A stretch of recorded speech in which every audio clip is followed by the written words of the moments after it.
All right, good evening, traders. It is Thursday, 9/14/2023. Let's jump into the markets first, and then we'll look at the trading account today as we closed a few zero DTE trades. Other than that, not a whole lot going on. PPI numbers came out this morning, a little hot on PPI, just like CPI, and the market apparently loved it. So I'm not really sure what the market's thinking or doing, but we'll take it and we'll go up. So markets climbed on the day. You saw the SPX jump about 38 points on the day. SPY up 0.86% here. Let's take a quick look at our charts on the weekly. Here we continue to just move slowly higher on this week. We're near the highs of the week. We take a look quickly at the daily chart. We can see that we're up to back to the top of this triangle, which is just short of the PSAR reversal signals here. So if we can get higher and break above that, we may have another nice bull run to go after this pullback. So if you're looking at the weekly, right now it looks just like we're heading higher, and this was just a pullback in there. What we want to see is this triangle get resolved one way or the other. Are we heading up, or are we going to pull back? If we're looking at the MACD, ever so slightly improved today, RSI heading higher. So two bullish signals here. And then if we look at the daily, you've got MACD moving higher and RSI moving higher above 50. So overall, two good looking charts, the weekly and the daily. Nothing here to get concerned about. So you can give me all the different counts and everything else that you want to do and wave this and that. Really, it's still pretty bullish until you prove to me otherwise that we're going down. Yeah, we had this head and shoulders pattern, which is kind of starting to come apart at the seams here.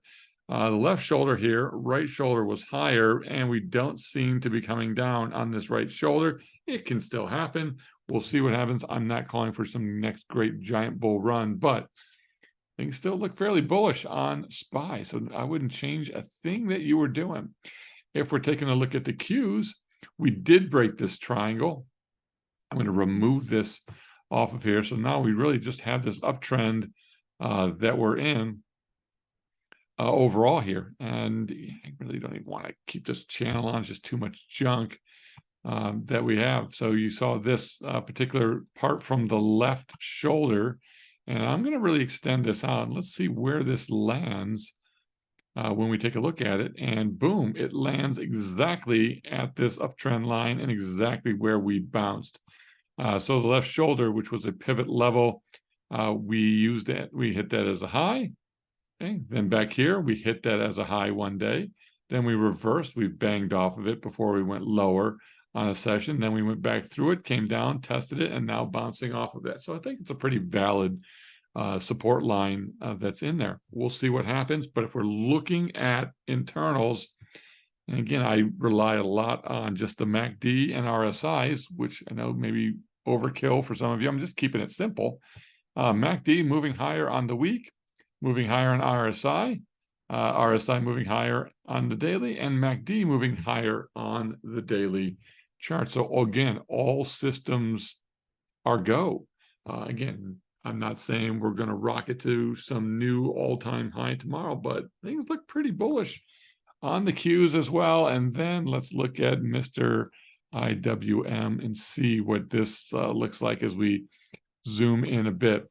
This one's falling a bit more. We did manage to slow the descent today a fraction as it gained 1.41%. So a good day on IWM today, trying to get back to this convergence of all the moving averages, the 200 MA, the 21 EMA, and the 50 EMA, all right in this spot that we ran into today.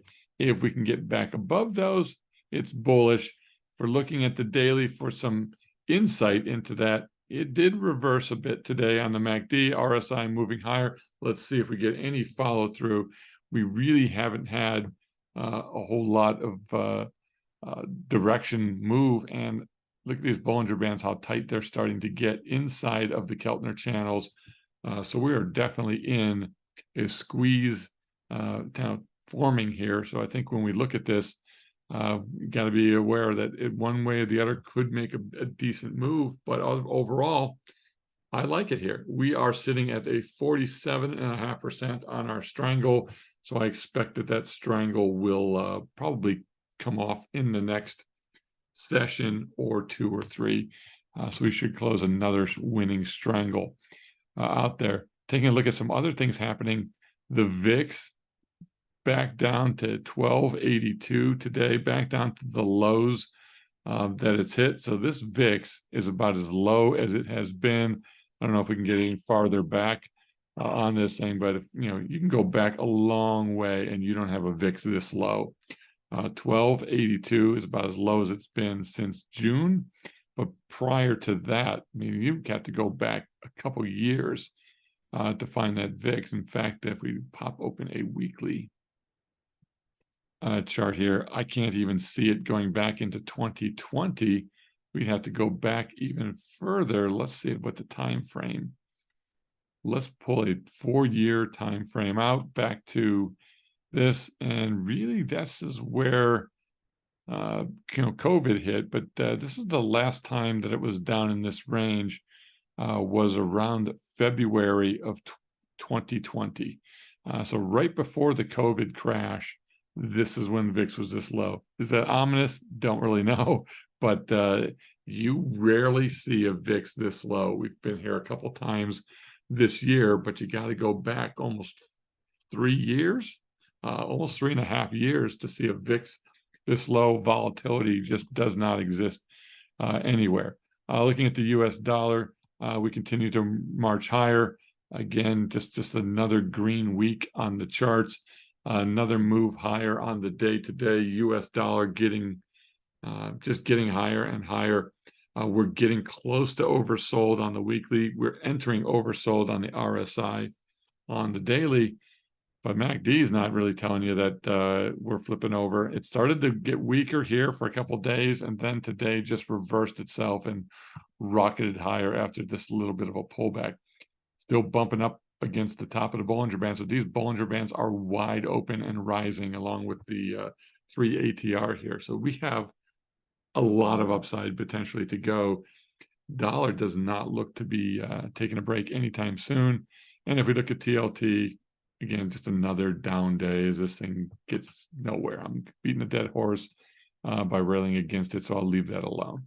All right, Aussie dollar. This one moving higher. So we've got RSI moving higher on both the weekly and the daily, and MACD moving higher on the weekly and the daily. So I like it here. A really good opportunity, I think, to put on a put spread in this underlying, and I think we'll look to do that potentially tomorrow. So I'm going to look at some put spreads on 6A, and I'm making a note here today. All right, it's meeting my criteria. If you watched my video on put spreads, we fall right into this mode of MACD daily and weekly rising, RSI daily and weekly rising, and we're not at the 50 mark yet on either one on RSI, but we're getting there. So I really do like it. On the British pound, this one's going the opposite direction. This continues to fall down, dropping MACD and RSI weekly, dropping MACD and RSI daily, getting a bit oversold on the daily, but you're opening up to the downside with 3 ATR opening up to the downside. I think the British pound could have more downside to go. Canadian dollar did do some rebounding today as well. So similar to the Aussie dollar, pretty similar looking. If I flick back and forth between the two, they're very, very similar charts. A little constructive here. So we also like 6C, which is the Canadian dollar. Both of those ideal opportunities potentially for a put spread. And then we get to the euro, which looks not too good. The euro had a pretty bad day today. We saw the European Union raising interest rates again. They've got all kinds of problems in Europe. Germany's falling apart. They have a terrible energy policy. They're importing oil from Russia. and the Saudis. That way, they're fighting with China. I mean, there's a lot of bad policy decisions. The euro, the European Union is really a mess right now, and that's killing the euro. And it's continuing to fall lower. Really nothing here to stop it. We thought maybe we were getting some bottoming action the last couple of days. Didn't happen. Blasted down. New low intraday for the recent for the year, well, not for the year, but since this previous low in May, and then the low for the year, we got to go all the way back here till January, and then again in March. We're heading that way. So 105.297 is those previous lows. It's not ideal for our strangle. Having anything that just goes unrelenting in one direction or another is not good. But if you look at the dollar, it's going up the same amount here as the euro is going backwards the same amount. Just terrible policies, terribly run European Union. They're a gigantic mess. Could get worse. Oil, big update today in oil, 2.5% climb for the most part on oil. New highs, breaking well through the 3 ATR today. So it smashed it with its biggest move above that mark that I can remember. And we're not quite at the top of the Bollinger Band, but that Bollinger Band is almost straight up now at like a 60-degree angle. So oil is just rocking and rolling. Looks like the Saudis' production cuts have been extended through the end of the year, and I think Russia's playing along with that. So they are constricting supply, and that's raising some prices here. So they're getting what they want, the Saudis are, and the U.S. is paying dearly for it. And then our oil strangles getting a little tested as well. All right, taking a look at the U.S. dollar. This one pretty much went absolutely nowhere today. So we were up fractionally, but really just an unchanged today on the dollar. I don't think it's a great reading here. Let's see if I get anything else. Yeah, pretty much flat on the session. So really going nowhere here. And we continue to stay just below the 21. We are falling. So you got the MACD and RSI falling on the weekly. You also have them falling for the most part on the daily. So gold not looking too good either. We are in lean hogs here. This one's doing well for us. We are up now 19% in just 6 days. Liking what we're seeing here. The action, MACD and RSI rising a little bit on the weekly, but they're also kind of mixed to falling on the daily. It's exactly what we want to see. We want to see one direction on the weekly, the other direction on the daily. Together, that helps us a lot with our strangles. So we'll keep it right here, and we'll just keep letting this thing make money for us. All right, let's take a look at some of the sectors today and see how things did. If we look at the sectors, the XLK, pretty much just a small 0.7%, so less than a percent up day. XLY having a little bit better up day today, so the XLY is moving decently. A lot of that was Tesla, which was having a 1.7% move up on the session. We look at XLC, that had probably one of the biggest days out there. So the XLC had a really good, strong up day. Communication sector here, that's your Google and your Meta, both of those having really, really good days. Meta up over 2%, Google up over 1% on the session. So good day on for communications.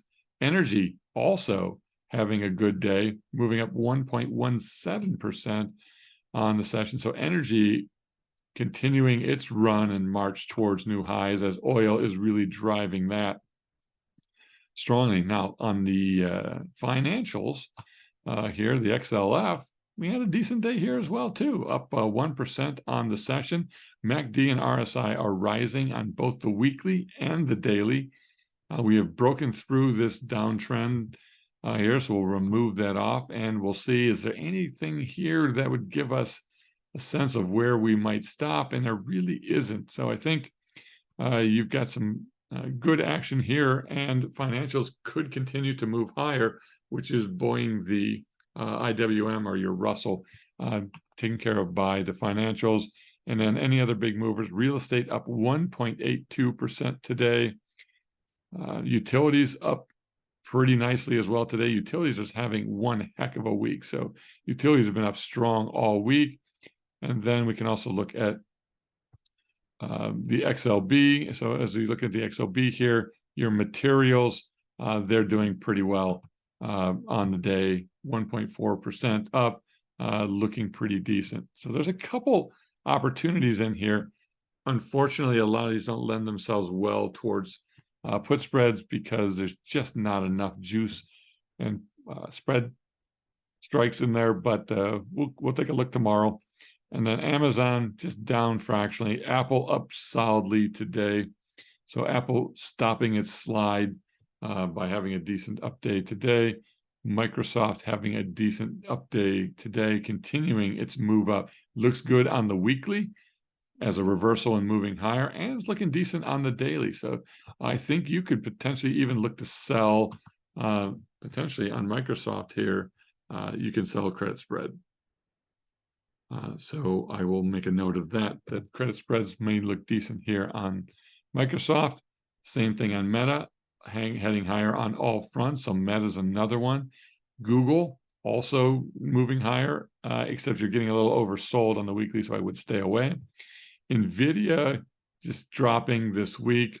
Now today on NVIDIA, pretty much of a flat day, but overall not looking as good as many of the other ones, but we'll see if this thing bounces here off the 50. We got another potential move higher.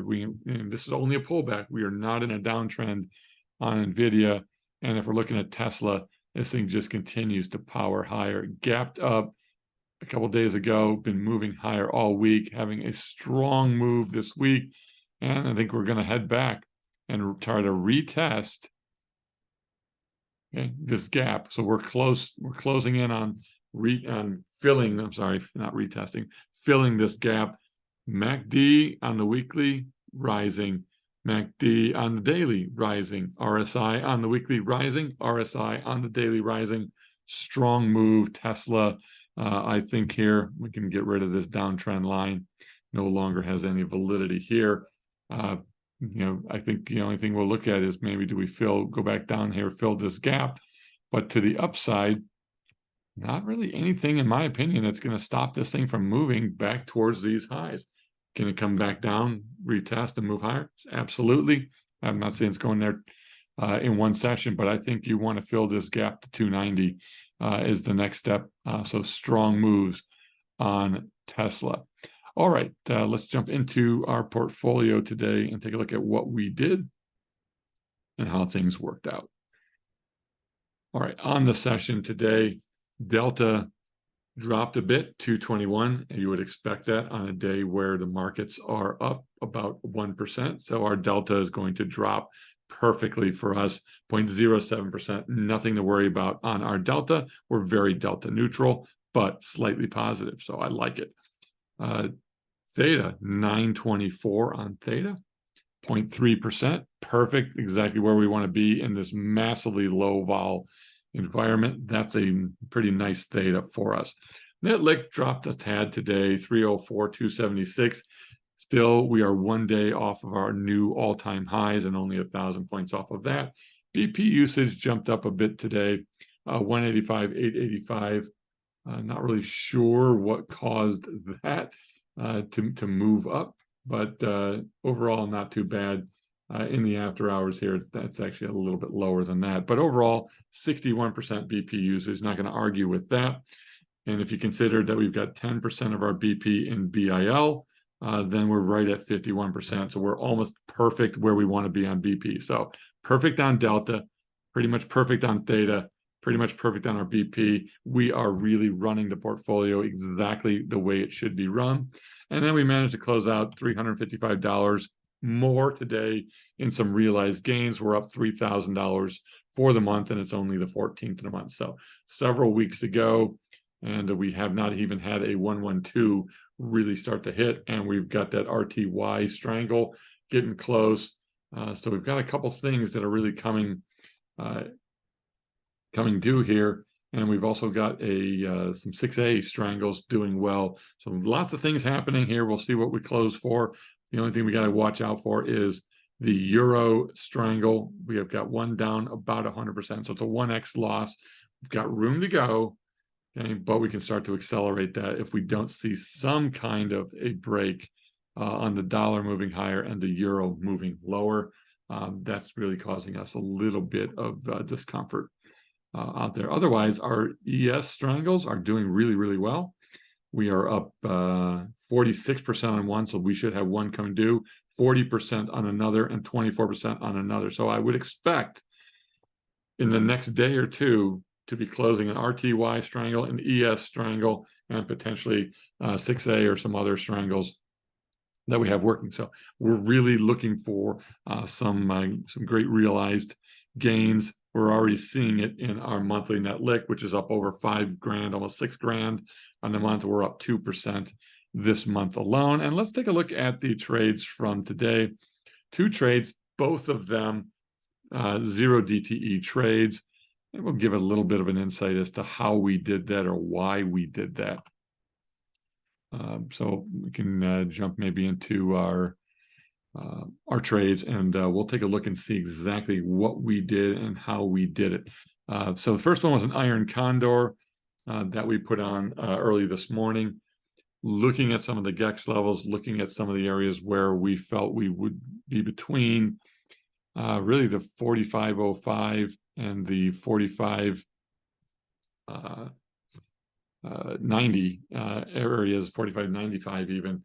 I felt those were pretty solid areas, at least for the most part of the morning today. So we went below those, sold the iron condor with short strike at 44.45 and the call shorts at 45.20.